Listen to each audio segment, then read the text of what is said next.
Aí eu vou pedir para os irmãos abrirem já Jonas capítulo 1, versículo 17. Até aqui a gente... pronto, a gente vai finalizar o capítulo 1 agora e entrar no capítulo 2. Obrigado, meu querido. Até aqui, no capítulo 1, nós temos visto a derrocada do profeta, né? A gente tem visto o Crisley, há 2 semanas, nos mostrou bem isso, né? Que Jonas, a trajetória de Jonas até aqui tem sido uma descida. Ele desce para Jope, aí ele compra a passagem, entra no navio, aí desce para o porão do navio, vai às profundezas do navio. Por fim, ele desce às profundezas do oceano, lançado no mar, para livrar os ímpios que agora se converteram, foram regenerados, para livrar esses ímpios da morte. Mas o que acontece quando o profeta ele é lançado pelos marinheiros, sim, mas em última instância por Deus ao oceano? A gente agora vai para as profundezas do oceano e a gente sabe o que acontece lá, né? É hoje, Isla. Como a gente comentou, hoje é o dia que o peixe aparece. Hoje é o dia que o peixe vai atacar e Jonas vai parar no bucho do peixe. Tava conversando com os meninos aqui antes da pregação que ontem eu mandei uma mensagem no grupo que tem os seminaristas, tem o pastor, né? Eu falei assim, pessoal, amanhã é dia das mães. Inclusive, parabéns, dia das mães, feliz dia das mães. Eu falei, amanhã é dia das mães, a gente podia fazer uma pregação temática, né? Aí o Vitor falou, temática, o tema é Jonas, pode pregar. Mas aí eu achei, o pastor foi mais engraçado. O pastor falou assim, ele falou que eu podia fazer uma referência à data especial ao longo da pregação, né? Ele disse que o título da pregação podia ser O Bucho da Baleia, onde Jonas chora e a mãe não vê. Vamos à leitura da palavra do Senhor, Jonas, capítulo 1, versículo 17. A gente vai caminhar até o versículo 4 do segundo capítulo agora. Assim diz a palavra do Senhor, ouça com atenção e com fé. Esse é um texto composto não só por homens, mas pelo Espírito Santo. E assim diz a palavra do Senhor. O Senhor fez que um grande peixe engolisse Jonas. E Jonas ficou dentro do peixe por 3 dias e 3 noites. Então, dentro do peixe, Jonas orou ao Senhor, seu Deus, e disse: Em minha angústia, clamei ao Senhor, e ele me respondeu. Gritei da terra dos mortos, e tu me ouviste. Nas profundezas do oceano me lançaste, e afundei até o coração do mar. As águas me envolveram. Fui encoberto por tuas tempestuosas ondas. Então eu disse: Tu me expulsaste de tua presença, e no entanto, olharei de novo para o teu santo templo. Senhor, que os nossos corações sejam abertos, nossos ouvidos, nossas mentes sejam abertas para ouvir a tua palavra. É isso que nós te pedimos, em nome de Jesus. Amém. Só um dos contos que eu mais gosto, tá? Não é um dos mais famosos, de Machado de Assis, se chama O Espelho. O personagem principal se chama Jacobina. E aí Jacobina tem uma teoria muito legal. Ele fala que o ser humano ele não tem uma alma, ele tem duas. É uma alma interna, que é quem a pessoa realmente é, e tem também a alma externa, que é aquilo que o mundo enxerga nele. E essa alma externa ela é composta tanto de coisas materiais quanto de coisas imateriais, né? Então pode ser, sei lá, o cargo que eu ocupo, pode ser a farda que eu uso, pode ser o carro que eu tenho, mas também pode ser a minha reputação, a minha imagem, a forma como as pessoas me enxergam. Então, essa divisão que o Jacobina faz, né? Existe a alma interna e a alma externa. E aí, justamente, Jacobina assume o posto de alferes da Guarda Nacional. O posto de alferes é um ofício que é semelhante ao que hoje a gente chamaria de subtenente ou segundo tenente, algo assim, né? Alguém que está abaixo do tenente no âmbito militar. E aí ele passa a usar a farda de alferes, que é uma farda que era muito imponente, né? Passava muito respeito. Essa farda estampava agora no seu corpo que ele era um alferjes. Esse agora era o principal traço da personalidade de Jacobina. Ele era um alferjes. Alferes, perdão. E a sua tia passou a chamá-lo de Senhor Alferes. Os seus escravos passaram a chamá-lo de Nhô Alferes. A farda se tornou um símbolo de quem ele era. Se tornou o principal distintivo da personalidade do Jacobina. O principal distintivo da pessoa do Jacobina. Se pensar no Jacobina, nem vinha Jacobina na cabeça, é Alferes. Ele é o senhor Alferes. E aí, uma manhã comum, ele acordou e a casa estava vazia. A tia tinha ido embora para cuidar de um parente, e os escravos, ao perceber que não tinha ninguém tomando conta, fugiram. Se eu fosse escravo, eu fugiria também. Não tinha ninguém vigiando, fugiram na calada da noite. Então ele acorda, enxerga a sala de casa vazia, silenciosa, a senzala vazia. Não tinha nem um cão. Até o cachorro fugiu. Ele só ouvia o relógio da sala marcando o tempo. E aí Jacobina descreve o tic-tac do relógio como um diálogo do abismo, um cochicho do nada. E ali, num impulso que nem ele sabe explicar como que se deu esse impulso, ele se aproxima do espelho. E ao se ver sem farda, ele não enxerga o seu rosto. Ele enxerga névoa. O Machado escreve assim: não me estampou a figura nítida e inteira, mas vaga, esfumada, difusa, sombra de sombra. A plateia de Jacobina tinha ido embora. O senhor Alferes não tinha mais quem o chamasse de senhor Alferes. E sem sua farda, era como se ele tivesse desaparecido. A alma que sustentava a vida do senhor Alferes, ou melhor, do Jacobina, não era a alma dele. Era a alma contida naquela farda de Alferes. E ele não conseguia mais se enxergar como uma pessoa sem aquela farda e sem ninguém para chamá-lo de senhor Alferes. Assim como Jacobina, Jonas também tinha uma alma externa muito respeitável, das mais respeitáveis do que a gente tem no âmbito dos profetas, tá? Porque ele era um homem de Deus, ele era enxergado também pela sociedade como um homem de Deus. Era um homem que deu uma profecia a Israel, uma profecia de bonança, e essa profecia se cumpriu em Israel. Ele tinha vocação, tinha conhecimento das escrituras, e ele tinha um lugar especial na narrativa de Israel. Ele tinha o seu nome nos livros canonizados. Ele tinha um nome na narrativa oficial do povo de Deus. O nome dele estava lá, como um profeta, um homem de Deus. Mas parece que quando a gente lê o capítulo 1, aquilo que Machado chamaria de alma interna de Jonas estava borrada. Naquele navio, ele era um homem que vestia a farda de profeta, mas ao se olhar no espelho não conseguia se enxergar mais. Havia uma névoa cobrindo o rosto do profeta que tentava fugir de Deus. E aí então vem o mar, vem o peixe, e em palavras que são das mais sombrias que a gente encontra em toda a literatura profética, Jonas escreve: gritei da terra dos mortos, e tu me ouviste. Essa terra dos mortos aqui é aquela palavra Sheol, no hebraico, que é a palavra utilizada no vocabulário hebraico do Velho Testamento para falar do mundo dos mortos. E não é só a sepultura, tá? É o lugar para onde os ímpios vão quando morrem. Um lugar onde não existe vida, não existe mais identidade, não existe mais nome, não existe a presença de Deus. E foi ali, no que a gente pode chamar. Quando Jonas usa essa linguagem, parece que ele está dizendo que o ventre do peixe é, na verdade, para ele, o ventre do inferno. Como se ele tivesse chegado ao ápice da distância de Deus, a não presença de Deus, que se encontra no Sheol. Mas é ali no ventre do inferno, na boca do que é a inexistência, que Jonas se viu finalmente sem a farda de Elfere.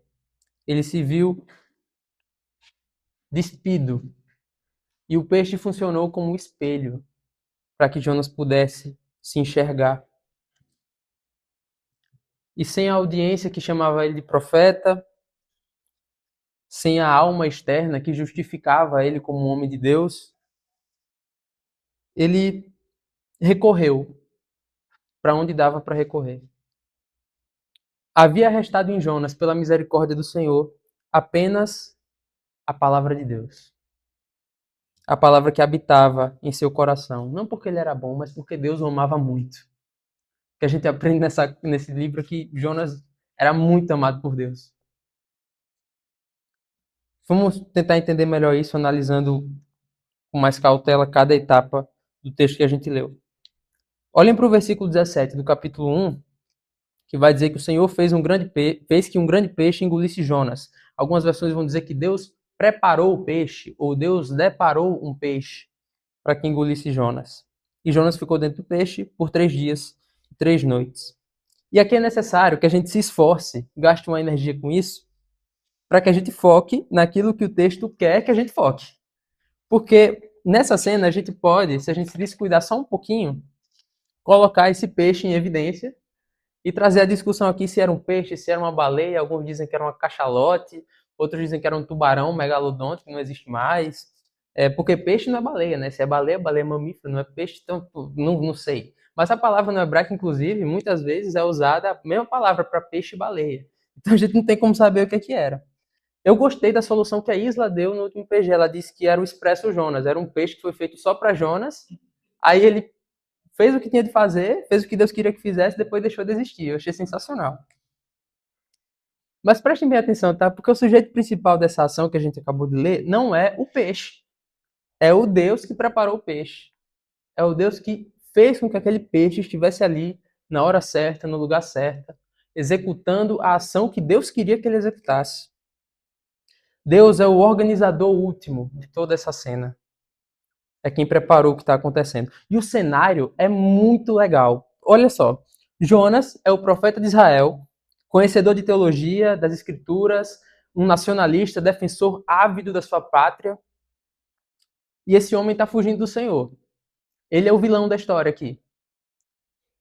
Ou é o peixe? Não, Jonas é o vilão da história, né? Ele que está fugindo do Senhor. E aí Deus começa, desde o capítulo 1, a constranger Jonas. Pela sabedoria do Senhor, ele começa a constranger Jonas. Primeiro, por meio dos marinheiros pagãos. Os marinheiros ímpios demonstram misericórdia para com Jonas, eles agem com misericórdia, agem com zelo por Jonas, não queriam lançar Jonas ao mar, estavam trabalhando pelo bem social, o bem de todo mundo, o bem comum ali, para que o barco não caísse, e Jonas, o homem de Deus, estava dormindo. Jonas é constrangido por esses marinheiros pagãos, que ainda mais, né, eles se convertem e fazem sacrifícios ao Senhor, adoram ao Senhor, enquanto Jonas está desistindo da vida, preferindo ser jogado ao mar do que pedir perdão e obedecer ao Senhor. Mas aí Deus continua a constranger Jonas. Primeiro com marinheiros pagãos. Agora ele constrange, primeiro mostrando que a tempestade é do Senhor, é ele quem envia, isso constrange Jonas. E ele constrange com um peixe. Porque até o peixe obedece a Deus e Jonas não. Spurgeon diz isso, ele fala, nem os peixes têm livre-arbítrio. Porque eles fazem exatamente o que Deus quer que eles façam. Eu fui, ano passado, numa palestra do Jonas Madureira sobre cosmovisão, e eu achei muito legal que ele abordou o tema da soberania de Deus, né? Ele estava falando sobre literatura e começou a falar sobre a soberania de Deus. E aí ele falou o seguinte, nós obedecemos por graça. As demais criaturas obedecem por natureza. Elas obedecem, elas não conseguem decidir não obedecer. Não só os animais, mas até os nossos órgãos. Aí ele olhou para a plateia e fez um desafio, né? Falou, ó, se o seu coração parar agora por 5 segundos, você não morre. Parou, 5 segundos, volta. Morre não, né? Não morre. Então, faça o seu coração parar. Se esforce, olhe se o seu coração para aí por 5 segundos e depois volte. Você não consegue. Porque o seu coração não obedece, ele obedece a Deus. Ele vai parar se Deus quiser que ele pare. Os órgãos do corpo e os seres vivos, não humanos, obedecem a Deus com tanta precisão e são tão fortemente orientados pela determinação do Senhor que nós deveríamos olhar para eles e sentir inveja da obediência dele. Que bom seria se nós pudéssemos obedecer a Deus como o nosso fígado faz. E Jonas é confrontado por esse peixe que estava no lugar onde Deus ordenou, na hora que Deus ordenou, fazendo exatamente o que Deus ordenou. Esse peixe constrange Jonas, mas deve constranger a gente também. Outra coisa que eu quero que a gente entenda nessa cena é o simbolismo do mar na literatura do Antigo Testamento. Porque nós temos o privilégio de conviver com o mar à nossa porta. Estamos bem pertinho da praia. Mas a gente sabe que, apesar de lindo, o mar é impiedoso. Perder o pé numa correnteza forte, ser engolido pelas águas é o fim de qualquer homem. E o ouvinte original desse texto, o hebreu que ouvia esse texto, era o destinatário original desse texto, ele sabia que o mar não era mera paisagem, não era só um cenário daquela história. Ele era símbolo de morte e destruição. E aí tem duas cenas no Antigo Testamento que a gente pode lembrar muito claramente do mar operando como um símbolo de destruição. O dilúvio, é quando as águas engolem o mundo ímpio, e o Mar Vermelho, né? O povo de Deus atravessando o Mar Vermelho e logo em seguida os ímpios são engolidos pelo mar. Ambos são textos que atribuem ao mar esse símbolo da morte, da destruição e do castigo de Deus. Então o leitor original olhava para esse texto e entendia o que estava acontecendo. Jonas não estava só no mar ao acaso, ele estava sendo castigado pelo Senhor. Mas também é importante que a gente entenda que o peixe, ele foi uma providência divina para salvar Jonas.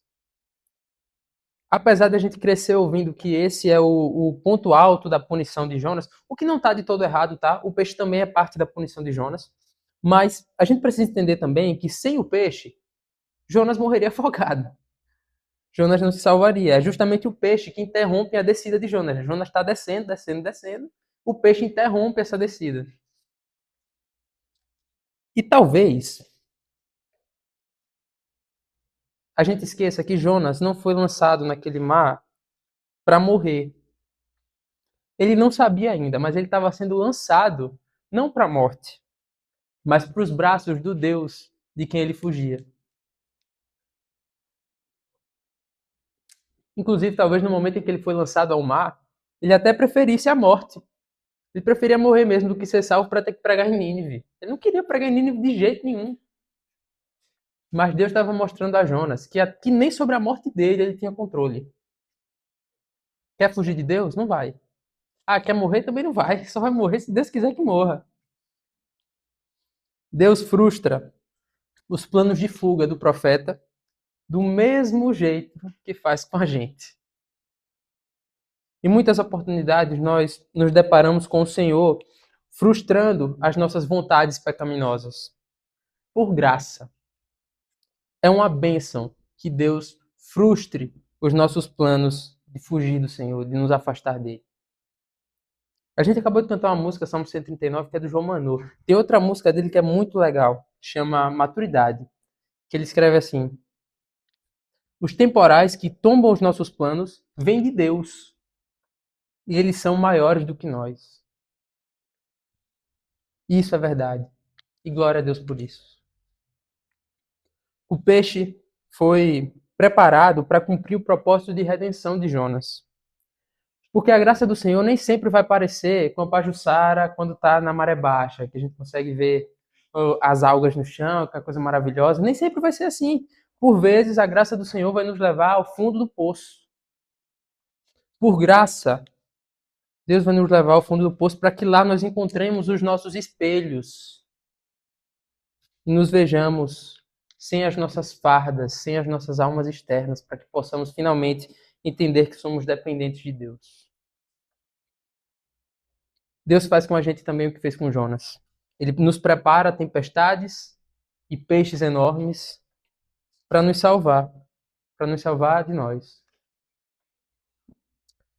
Por fim, nesse versículo, Jonas passa 3 dias e 3 noites no ventre do peixe.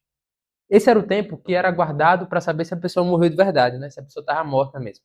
Então, o que, é que a gente entende aqui? Para todos os efeitos, Jonas era um homem morto. A vida de Jonas havia acabado. Ele não estava só tomando um susto. Ele estava experimentando a aniquilação da sua vida, da sua força.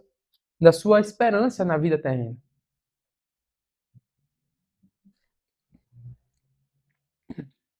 E a nossa interpretação desse evento deve ser moldada também pelo que Jesus ensina acerca desse texto. Porque Jesus reivindica essa passagem para si. Ele fala, ó, aquilo ali está falando de mim. Olha só, Mateus capítulo 12, versículos 39 e 40. Olha o que diz Jesus.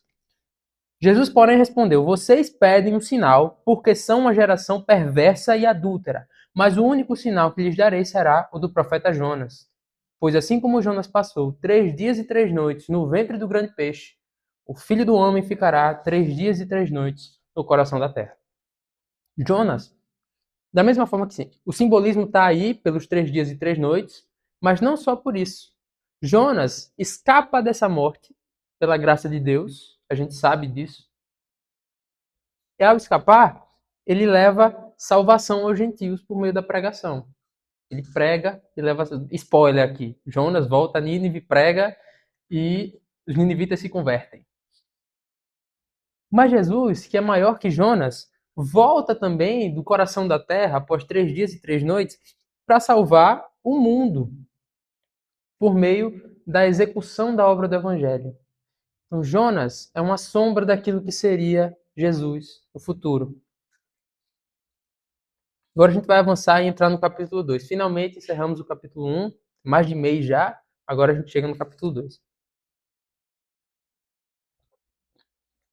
A gente lê os 4 primeiros versículos. O versículo 2 é quando ele fala que gritou da terra dos mortos e Deus o ouviu. Como nós já falamos, essa terra dos mortos é o Sheol, é o mundo, é a separação completa da presença de Deus, é o mundo para onde os ímpios vão quando morrem. E nas profundezas do mar, Jonas se reconhece nesse lugar de horror. E há outros textos do Velho Testamento que nos trazem uma linguagem parecida. Vou mostrar para vocês. Neemias capítulo 9, versículo 11 diz o seguinte: Dividiste o mar para que teu povo atravessasse em terra seca, e depois lançasse teus inimigos nas profundezas do mar, e eles se afundaram como pedras nas águas impetuosas. Outro texto que fala sobre isso é Êxodo capítulo 15, versículo 4 e 5, se referindo inclusive à mesma cena. Diz: Lançou no mar os carros de guerras e as tropas de Faraó. Os melhores oficiais egípcios se afogaram no Mar Vermelho. Águas profundas os encobriram e afundaram como pedra. Essa linguagem do mar como sendo a punição de Deus aos ímpios era muito presente. E repare bem, Jonas se reconhece como aquele que é punido. Ele se reconhece no lugar dos egípcios, dos inimigos de Deus. É como se Jonas estivesse reconhecendo que é alguém que está sob maldição. Alguém que está sob o juízo terrível de Javé, do Eu Sou. E aí no versículo 4, Jonas diz: Tu me expulsaste da tua presença. Bom, pelo que temos visto até aqui, missão cumprida, né? Era o que Jonas queria, estava fugindo de Deus, conseguiu, missão cumprida. Era exatamente isso que ele queria, fugir do Senhor. Mas a verdade, meus irmãos, é que Jonas queria fugir da vontade do Senhor. Ele queria fugir, ele queria desobedecer ao Senhor, em paz. Ele não queria Deus ali aperreando ele. Olha, faça isso, faça aquilo. Ele não queria receber ordens de Deus. Mas ele não queria também sair das asas de proteção do Senhor. Na pregação desse texto, Iago Martins escreve assim: Nós queremos fugir de Deus, mas não tanto assim. A gente quer fugir dos ônus de seguir a Deus, mas a gente não quer fugir dos bônus de seguir a Deus. A gente quer ser protegido pelo Senhor, ser guardado pelo Senhor. A gente só não quer obedecer ao Senhor. A gente quer uma zona intermediária onde a gente possa pecar em paz, sem que Deus nos atrapalhe na nossa vida, mas a gente também não quer sentir que fomos abandonados por Deus. Nós queremos um nível de distância que nos possibilite pecar em paz, mas que não nos, nos, nos faça sentir abandonados pelo Senhor. Que Ele ainda cuide de nós em meio aos nossos pecados. Como é que isso se aplica a nós? Muito simples. A gente não quer cumprir o que a Bíblia manda a gente fazer. Né? A gente não quer ir às ruas, levar o reino de Deus aos órfãos e viúvas. A gente não quer fazer do mundo um lugar melhor, trazendo o reino de Deus à terra. A gente não quer cultuar com os irmãos. A gente quer ficar em casa, assistir a pregação que a gente gosta. E olhe lá. Ouvir uma música cristã que a gente gosta e olhe lá também. A gente não quer evangelizar, porque evangelizar dá trabalho, é chato. Muita gente vai dizer não, muita gente não vai querer ouvir. Muita gente vai desrespeitar. A gente não quer participar da vida do irmão, porque é chato. Você tem que ficar cuidando de pessoas e perguntando se a pessoa está bem. E se a pessoa não tiver, eu tenho que ir lá ajudar a pessoa. Aí tem que marcar almoço. Eita, eu ia almoçar em casa hoje, eu pedi almoço, não queria fazer nada, mas o fulano vai vir almoçar aqui em casa. É chato essas coisas. A gente não quer fazer essas coisas. Isso tudo dá trabalho, a gente não quer esse trabalho. Assim como o Jonas não queria o trabalho de Nínive. Ou seja, nesse aspecto, a gente quer fugir do Senhor. A gente quer fugir de fazer aquilo que ele pede para a gente fazer. Mas a gente não quer se sentir abandonado por Deus. A gente quer fugir do Senhor, mas só até a página 2. Mas a gente sabe que esse não é o caminho possível. Tanto que agora a gente vê Jonas clamando pela presença do Senhor. E Jonas ora. No bucho do peixe, Jonas ora. Nós sabemos que Jonas é o profeta fujão. Até nesse momento na carta, ele não agiu como um crente. Ele não orou, não fez nem sequer uma oração desde que a carta começou. Porque, é claro, né? Ninguém vai orar fugindo de Deus. Ninguém vai no meio do pecado orar. Tem uma. Eu não lembro quem é o pregador agora, mas tem um cara que fala assim: Deus me perdoa por ter te feito me ver pecar. Esse homem entendeu que Deus estava presente quando ele pecou. Mas certamente ele não orou enquanto estava pecando. Ele orou quando se arrependeu. Quem é que vai ter a petulância de orar enquanto está pecando? Eu estou pecando aqui, mas me abençoa aqui no meu pecado? No navio, inclusive, eram os pagãos que oravam, né? E não Jonas. Mas algo mudou. Jonas agora está orando. E o contexto no qual ele ora é o fundo do mar. Ele ora submerso pelas águas. Ele ora naquilo que ele mesmo descreve como a boca do inferno, como o Sheol. Deus quebrou as pernas de Jonas para que ele pudesse cair de joelhos. E Jonas, esse homem que tinha a alma externa de conhecedor das Escrituras e apesar disso fugia do Senhor, nos mostra em sua oração o que foi que o trouxe de volta ao caminho certo. A oração de Jonas, que nós começamos a ler hoje, vamos terminar de ler só no domingo que vem, é um modelo de oração. É uma oração onde ele reconhece que Deus está sendo justo ao castigá-lo. É uma oração onde ele se apresenta como um pecador incapaz de salvar a si mesmo, precisa do Senhor, ele clama pelo Senhor e sem esperar nada em troca. O que a gente entende da oração de Jonas é que ele está orando não na certeza de que Deus vai o libertar por meio da oração. Ele quer acertar as contas dele com Deus, independentemente se ele vai sair ou não da barriga do peixe. Mas, apesar de ser uma oração modelo, é uma oração que não tem muita originalidade. Jonas não é muito criativo nessa oração. É como se ele estivesse fazendo um mosaico de vários salmos. Ele vai misturando um salmo no outro. Por exemplo, quando ele fala, em minha angústia clamei ao Senhor, isso é o Salmo 18. Quando ele fala, as águas me cercaram até a alma, isso é o Salmo 69. Quando ele fala, ainda assim olharei para o teu santo templo, isso é o Salmo 5. Quando ele fala, tu fizeste subir do abismo a minha vida, isso é o Salmo 30. Além da linguagem, né? A linguagem que ele usa é uma linguagem muito presente em todos os salmos. Aqui são citações quase que ele faz, mas ele usa a linguagem do salmo em toda a oração. O que a gente vê aqui é que Jonas utiliza frases, imagens, símbolos, o vocabulário que ele absorveu ao longo de toda a sua formação como crente, como profeta. No fim das contas, a gente vê que, apesar dos pesares, Jonas é um homem cheio das Escrituras, um homem cheio da palavra de Deus. O Senhor o lembra dessa palavra que estava em seu coração. E isso é o que conserta o seu caminho, a palavra em seu coração. Mais uma vez eu vou citar o Iago Martins, a pregação dele nesse texto é sensacional. Ele fala assim: Jonas é, como profeta de Deus, alguém tão cheio das escrituras, dos salmos, que na hora do desespero, o que sai dele é Bíblia. Ele é literalmente apertado pelo estômago do peixe e o que sai é uma oração recheada da palavra de Deus. Essa é a sina do crente moderno também, meu irmão.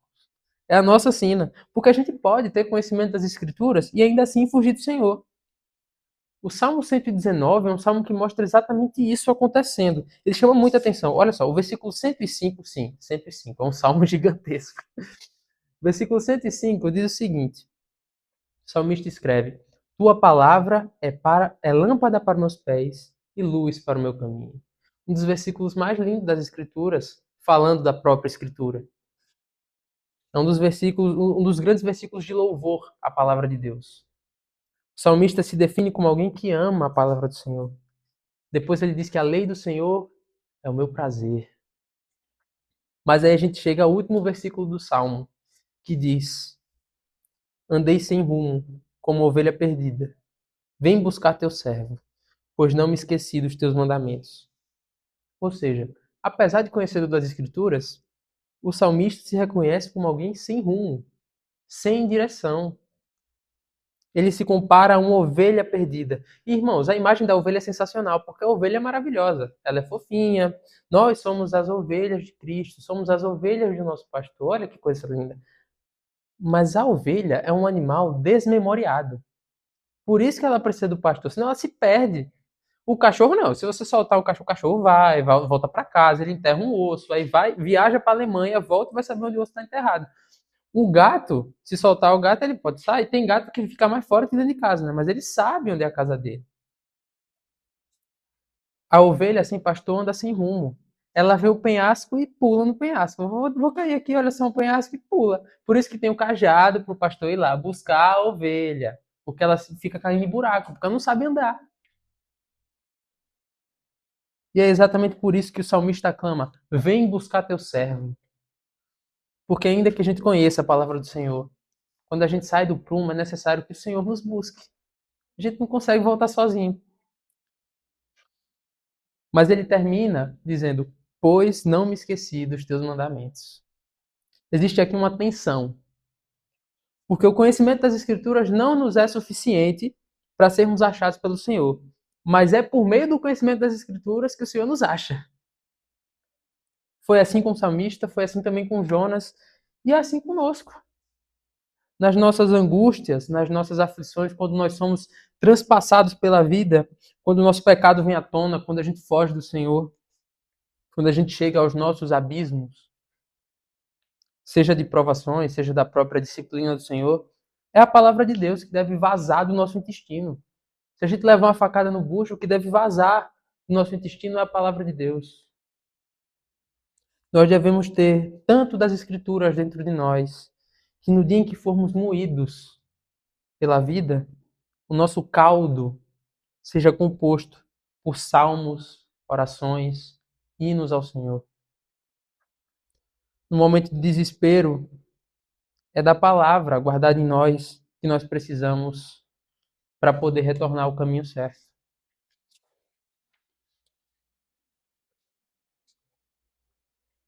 Que nós tenhamos, meus irmãos, tanto da palavra de Deus guardada em nossas mentes, nossos corações, que quando nos baterem, nos apedrejarem, nos quebrarem, que seja a palavra do Senhor, que contém as boas novas do Evangelho, que saiam das nossas bocas. Tem um poema do Fernando Pessoa chamado Mar Português, que ele escreve o seguinte: Deus ao mar o perigo e o abismo deu, mas é nele que espelhou o céu. Foi lá no mar que Jonas viveu seu abismo, mas também foi lá que Jonas se voltou ao templo do Senhor. É o conhecimento bíblico cicatrizado na alma, a alma interna de Jonas, que pela ação graciosa do Senhor traz Jonas de volta ao prumo, traz de volta ao caminho. A aflição fez com que a teologia de Jonas descesse da cabeça orgulhosa dele, de nacionalista, para o coração de Jonas, na forma de clamor ao Senhor. Foi no escuro do ventre daquele peixe que a única luz possível a Jonas era a palavra do Senhor.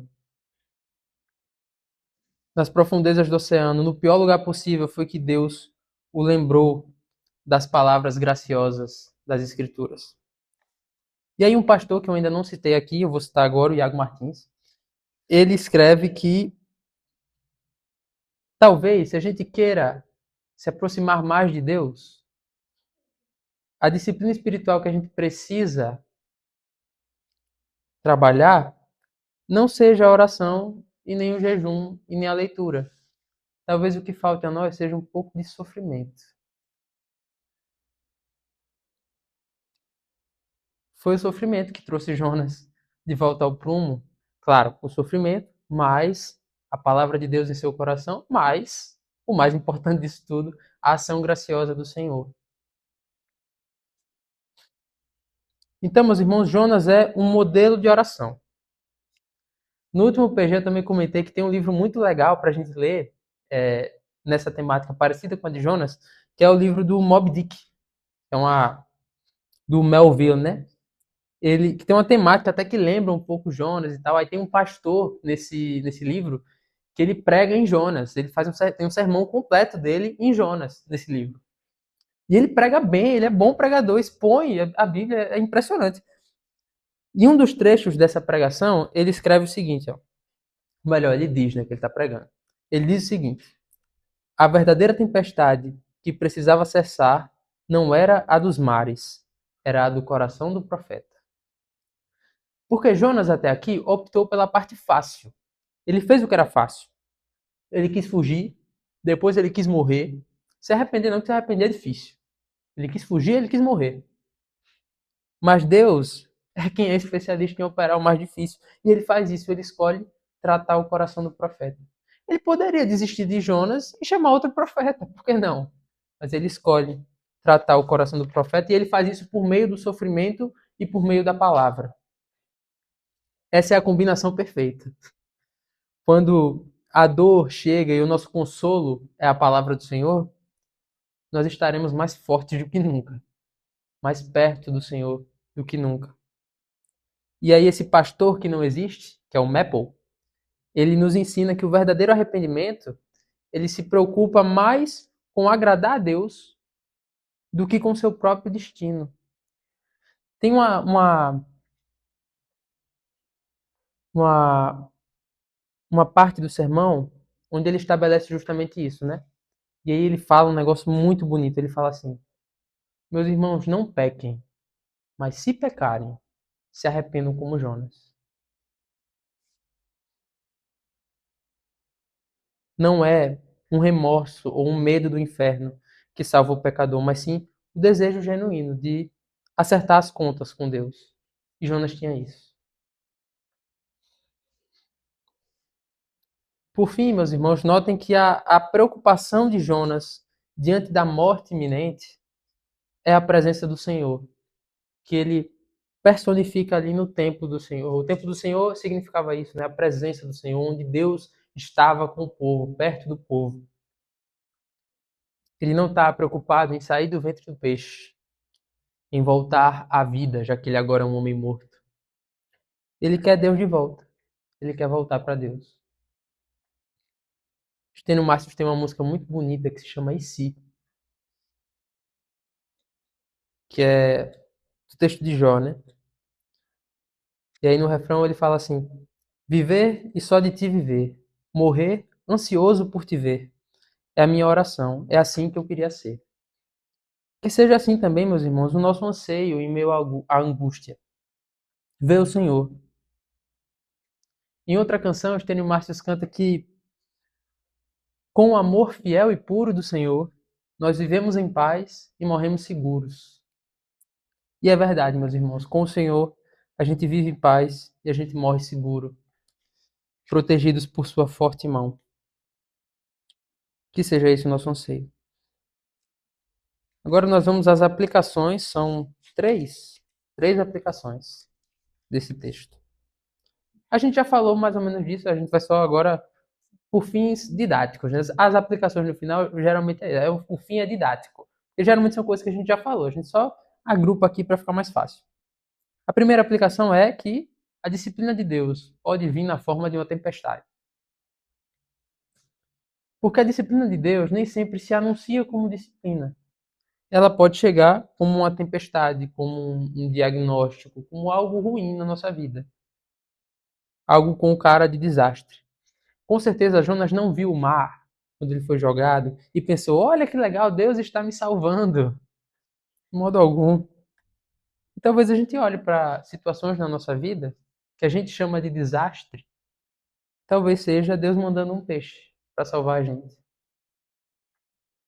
Nem sempre a nossa dor vai ser Deus nos disciplinando, tá? Por vezes vão ser provações que a gente vai ter que passar e não tem nada a ver com algum pecado, alguma fuga que a gente cometeu. Mas pode ser que seja. Pode ser que seja Deus nos disciplinando. Então a gente deve estar sensível à disciplina do Senhor, porque Deus pode sim quebrar as nossas pernas para nos colocar de joelho. E quando ele fizer isso, a gente deve ficar feliz. Jó escreve isso. Deus castiga quem ele ama. Deus disciplina quem ele ama. Se Deus estiver nos disciplinando é porque ele nos ama. E essa deve ser a razão da nossa alegria. Segunda aplicação é: plantem a palavra de Deus no seu coração. Quando nós somos apertados, o que é que sai de nós? E aí eu não estou perguntando o que é que a gente faz na frente das pessoas, tá? A pergunta é: o que acontece quando a vida aperta de verdade? Quando o médico fala que algo não tem mais solução, quando a gente ouve algo que a gente não quer ouvir, quando a conta não fecha, quando a pessoa que a gente amava vai embora, quando a gente olha no espelho e não gosta do que vê, são níveis diferentes, mas às vezes as pessoas sentem níveis até semelhantes de dor com coisas diferentes, né? Se no momento de desespero o que sai da nossa boca for uma oração, mesmo uma oração que começa perguntando onde Deus está, é porque havia Bíblia o suficiente dentro de nós para que pudéssemos encontrar o caminho de volta. A palavra que nós cultivamos hoje e na qual nós habitamos falará por nós quando nós não tivermos mais voz para falar. Então, plantem a palavra agora. Nos cultos, nos pequenos grupos, na sua leitura pessoal, nos cânticos que você aprende, que você canta no chuveiro. Cante no chuveiro a música para o Senhor. Cante músicas que cantam as Escrituras. Habite na palavra do Senhor, se alimente da palavra do Senhor. Porque a nossa pergunta aqui nesse mundo não é se a gente vai sofrer, a gente vai. A pergunta é quando. A dor vai chegar. Se a gente está no mundo caído, de um jeito ou de outro, a gente vai ter que sofrer.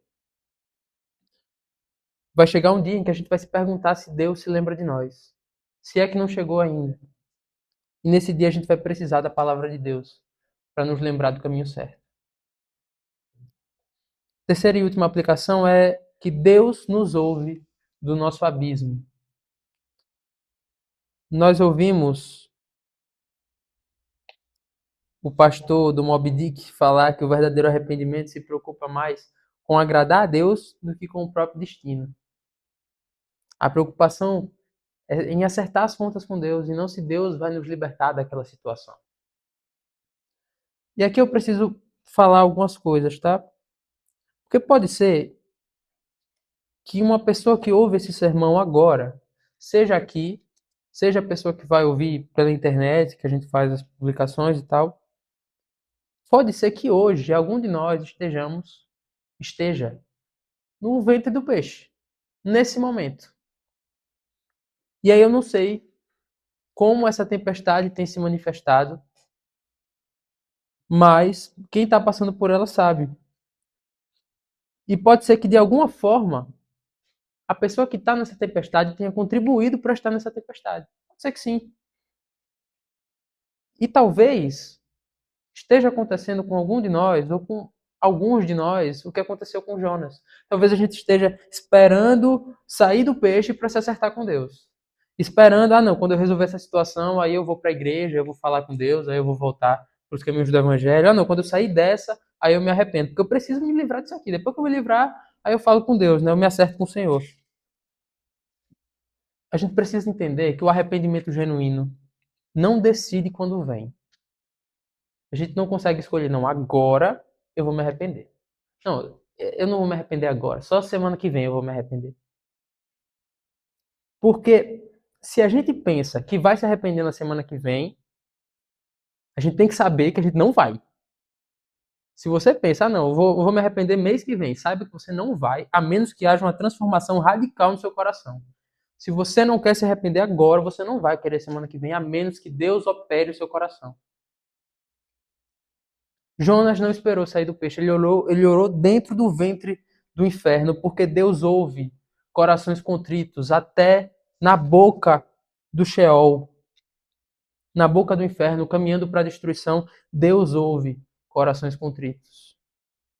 A hora de olhar para o templo, como Jonas orou, não é quando a vida está resolvida, é agora, é enquanto há tempo, mesmo estando no fundo do poço. Não porque Deus vai te tirar do fundo do poço, mas porque Deus é mais importante do que qualquer tipo de libertação de males desse mundo. Pode ser que Ele te liberte, mas a graça e o milagre maior é a presença do Senhor que vem pela fé em Cristo. É a libertação que Deus já operou, nos livrando da morte e do pecado. E aí eu queria concluir lembrando os irmãos que Jesus é maior que Jonas. Quero voltar lá para o começo, tá? A gente falou do Jacobino, vocês lembram do Jacobino, né? O homem que se olhou no espelho, sem farda, e não conseguiu enxergar o rosto. O Machado encontra uma solução para o Jacobino. Sabe o que é que Jacobina faz? Ele veste a farda. Ele veste a farda, se olha no espelho, problema resolvido. Mas parem para pensar no que é que isso significa. Ele precisaria da farda para sempre. Ele não poderia mais se olhar no espelho sem aquela farda. A alma interna dele nunca foi restaurada. Houve apenas uma substituição, de novo, por uma alma externa. Ele trocou a dependência dele dos elogios dos escravos e da tia pela dependência da farda no espelho. Ele continuou refém, só mudou quem era o sequestrador. E isso, meus irmãos, é o melhor que o homem consegue fazer por si mesmo. A gente pode julgar ele, mas isso é o melhor que ele consegue fazer. Isso é o melhor que nós, sozinhos, conseguiríamos fazer também. E Jonas? Jonas chegou ao fundo do poço, sem farda alguma. E foi ali que o ventre do peixe se mostrou como um espelho para Jonas, e ele conseguiu ver o que havia dentro de verdade. E pela graça inexplicável, insondável e inigualável do Senhor, havia a palavra de Deus em Jonas. A história de Jonas nos traz muitas lições, mas ela é uma sombra projetada. Uma sombra que aponta para um corpo que projeta essa sombra. Porque outro homem teve sua farda arrancada. Os soldados romanos tiraram as vestes de Jesus, dividiram entre si. O Filho de Deus, no outro espelho, que era o do Calvário, ele parecia exatamente aquilo que Isaías havia profetizado. Desprezado, rejeitado pelos homens, homem de dores. E Jesus, a gente tem uma dúvida, né? Se Jonas usa uma linguagem simbólica, se ele realmente morreu, enfim. Jesus desceu ao Sheol de verdade. Foi para o mundo dos mortos, morreu. Não para ser disciplinado porque ele tinha desobedecido o Senhor. Pelo contrário, por obedecer até demais.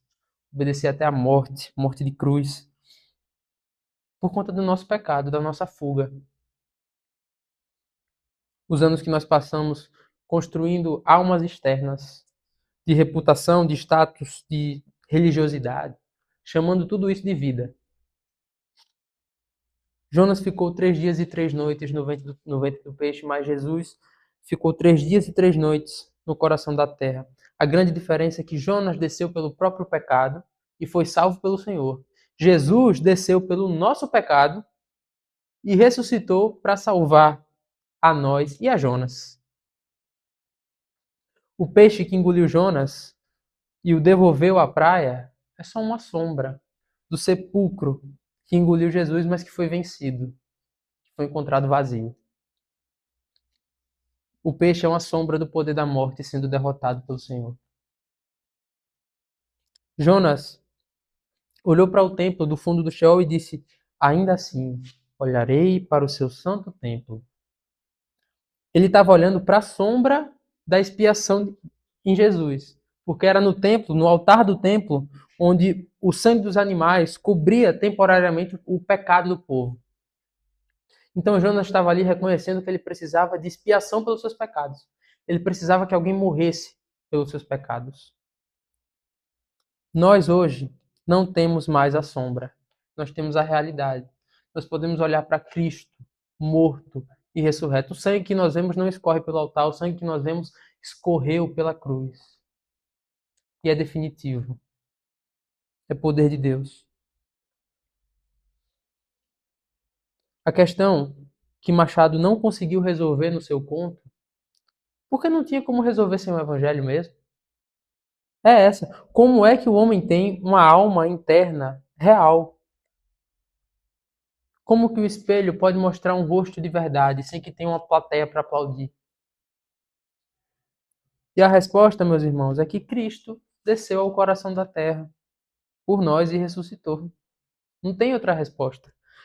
Porque agora, pela fé nesse Cristo, quando Deus nos olha, Ele não vê a nossa neblina, a nossa névoa, a nossa desobediência. O que Ele vê é o rosto do Filho dele, nítido, limpo, mais alvo que a neve, sem nenhuma mancha. E aí a gente para de depender da nossa farda, da nossa alma externa, daquilo que a gente parece ser, e a gente passa a depender de Cristo. E depender de Cristo é muita segurança. É muito melhor do que não depender de ninguém. Um dia nós vamos nos olhar no espelho sem farda. E se estivermos sem Cristo, nós veremos névoa. Não vamos conseguir enxergar os nossos rostos. Passaremos a vida inteira tentando vestir fardas novas para recuperar o nosso rosto. Pode ser que funcione por um tempo, mas a farda desbota e a casa vai ficar vazia de novo, e aí tudo volta a ser insustentável. Mas se estivermos em Cristo, arrependidos pelos nossos pecados, confiando nele como nosso Senhor e Salvador, o espelho mostrará Cristo. Porque o nosso pecado e o nosso rosto estará revestido da glória de Cristo. Jonas olhou para o templo do fundo do inferno e foi resgatado. Cristo foi ao fundo do inferno por nós e ressuscitou, para que nós não precisemos mais ir lá. Vamos orar? Senhor Deus, obrigado, Pai. Obrigado pela tua palavra. Obrigado por nos lembrar, Senhor, que nós não somos suficientes. Obrigado por nos lembrar, através da história de Jonas, que a tua palavra deve nos guiar. Nos ajuda, Pai, a guardar a tua palavra no nosso coração. Nos ajuda, Pai, para que em momentos de dor, de angústia, a nossa lembrança seja a tua palavra. Nos ajuda, Senhor, porque nós confessamos que nós negligenciamos a leitura da palavra, negligenciamos nos aproximar do Senhor nos tempos de bonança. E quando o tempo mal chega, a gente se pergunta por quê. Por que é que nós nos sentimos longe do Senhor? Nos ajuda a cultivar um relacionamento com o Senhor, para que no momento de dor nós nos lembremos que o Senhor está no controle. Senhor, se for necessário, Pai, nós pedimos com fé em Ti, que se for necessário, o Senhor quebre as nossas pernas para nos colocar de joelho. Se for necessário, Pai, arranca de nós aquilo que nos afasta do Senhor, por mais que nós gostemos, por mais que nós queremos ficar perto disso. Arranca de nós para que a gente fique perto do Senhor. Porque isso é o mais importante. Como igreja nós reconhecemos isso. Nós te pedimos, Pai, que haja, que continue controlando o mundo, continue controlando, organizando as situações, para que nós não nos afastemos de Ti. Que como a gente cantou hoje, Pai, o Senhor realize a profecia de sustentar a nossa fé. Que o Senhor garanta a nossa salvação, porque nós não conseguimos garantir. Então a gente pede, Pai, que nada nos afaste de Ti, pelo Teu poder. E a gente já te agradece com fé no nome do Teu Filho. Amém.